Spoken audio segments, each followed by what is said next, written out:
அனைத்து உறவுகளுக்கும் வணக்கம். நாம் இன்றைய வீடியோவில் பார்க்க இருப்பது ஐபிஎல் 2025 ஆண்டு சுற்றுப் போட்டிகளின் 22வது போட்டியாக சிஎஸ்கே மற்றும் பஞ்சாப் கிங் அணிகளுக்கு இடையிலான போட்டி இடம்பெற உள்ளது. இந்த போட்டிக்காக சிஎஸ்கே அணியினர் எவ்வாறான ஒரு பிளேயிங் 11ஐ அமைத்துக் கொள்ளப் போகின்றார்கள் என்பது தொடர்பாகவே நாம் முழுமையாக பார்க்கக்கூடியதாக காணப்படும். அதன் அடிப்படையில் பார்க்கின்ற சந்தர்ப்பத்தில் இந்த ஐபிஎல் 2025 ஆண்டு சுற்றுப் போட்டிகளிலே சிஎஸ்கே அணியானவர்கள் மொத்தமாக 4 போட்டிகளிலே விளையாடி அதில் ஒரு போட்டியில் மட்டுமே வெற்றியினையும் 3 போட்டிகளிலே தொடர் தோல்வியினை தழுவியிருக்கின்றார்கள். இதற்கமைய அவர்களுடைய பிளேயிங் 11ஆனது இன்று வரை ஒரு முழுமையாக பூரணப்படுத்தப்படாத ஒரு சூழ்நிலை தான் காணப்பட்டது.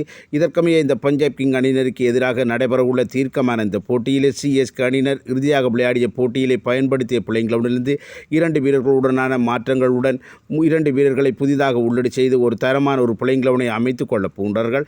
அதற்கமைய பார்க்கின்ற சந்தர்ப்பத்தில் இந்த பஞ்சாப் கிங் அணியினருக்கு எதிராக சிஎஸ்கே அணியினர் அமைத்துக் கொள்ளப் போகின்ற பிளேயிங் 11இலே தொடக்க வீரர்களாக டெவான் கொன்பே, ருத்ராஜ் கெய்க்வாட் ஆகிய 2 வீரர்களையும் தான் தொடக்க வீரர்களாக களமிறக்கிக் கொள்ளப் போகின்றார்கள்.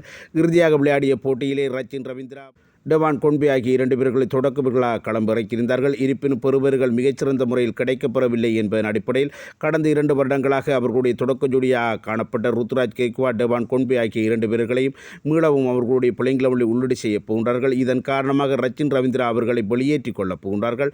அதனை அடுத்து 3ஆம் இலக்க வீரராக இந்த போட்டிக்காக ராகுல் திரிபதி அவர்களை களமிறக்கிக் கொள்ளப் போகின்றார்கள். 4ஆம் இலக்க வீரராக விஜய் சங்கர் அவர்களையும் களமிறக்கிக் கொள்ளப் போகின்றார்கள்.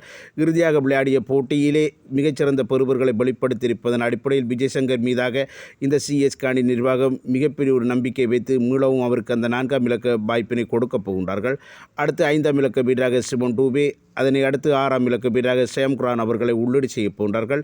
இந்த ரச்சின் ரவீந்திரா அவர்களை வெளியேற்றிக் கொள்வதன் மூலமாக இந்த ஷேம் குரான் அவர்களுக்கு அந்த வாய்ப்பினை கொடுக்க போகின்றார்கள். அதே போன்று ராகுல் திரிபதி அவர்களை வெளியேற்றிக் கொள்வதன் மூலமாக இந்திய வேகப்பந்து வீச்சாளராக காணப்படுகின்ற முகேஷ் சௌத்ரி அவர்களை அவர்கள் வெளியேற்றிக் கொள்ளப் போகின்றார்கள். அடுத்து பார்க்கின்ற சந்தர்ப்பத்தில் 7ஆம் இலக்க வீரராக ரவீந்திர ஜடேஜா, 8ஆம் இலக்க வீரராக MS டோனி, 9ஆம் இலக்க வீரராக ரவிச்சந்திரன் அஸ்வின், 10ஆம் இலக்க வீரராக மதிஷ பத்ரனா மற்றும் 11ஆம் இலக்க வீரராக நூர் அகமட் அவர்களையும் பந்துவீச்சு செய்கின்ற சந்தர்ப்பத்தில் இம்பேக்ட் பிளேயர் என்கின்ற முறையில் கலில் அகமட் அவர்களையும் பயன்படுத்திக் கொள்ளப் போகின்றார்கள். எனவே சிஎஸ்கே அணியிலே பார்க்கின்ற சந்தர்ப்பத்தில் ரச்சின் ரவீந்திரா, முகேஷ் சௌத்ரி ஆகிய 2 வீரர்களையும் அவர்கள் வெளியேற்றிவிட்டு அதற்கு பதிலாக ஷேம் குரான் மற்றும் ராகுல் திரிபதி ஆகிய 2 வீரர்களை உள்ளீடு செய்வதன் மூலமாக அவர்களுடைய பந்துவீச்சு மற்றும் துடுப்பாட்டம் என்பன கட்டமைக்கப்பட்டதாக மாறியிருக்கின்றது. இதற்கமைய சுழற்பந்து வீச்சாளர்கள் என்கிற முறையில் பலமை போன்று ரவிச்சந்திரன் அஸ்வின், நூர் அகமட், ரவீந்திர ஜடேஜா ஆகிய 3 வீரர்களையும், வேகப்பந்து வீச்சாளர்கள் என்கிற முறையில் மதிஷ பத்ரனா, கலில் அகமட் மற்றும் ஷேம் குரான் அவர்களையும் பயன்படுத்திக் கொள்ளப் போகின்றார்கள் என்பதுதான் எமக்கு கிடைக்கப்பெற்றிருக்கின்ற தகவலாக காணப்பட்டது. இது தொடர்பான தங்களுடைய கருத்துக்களை கமெண்ட் செக்ஷனில் தெரிவித்துக் கொள்ளுங்கள்.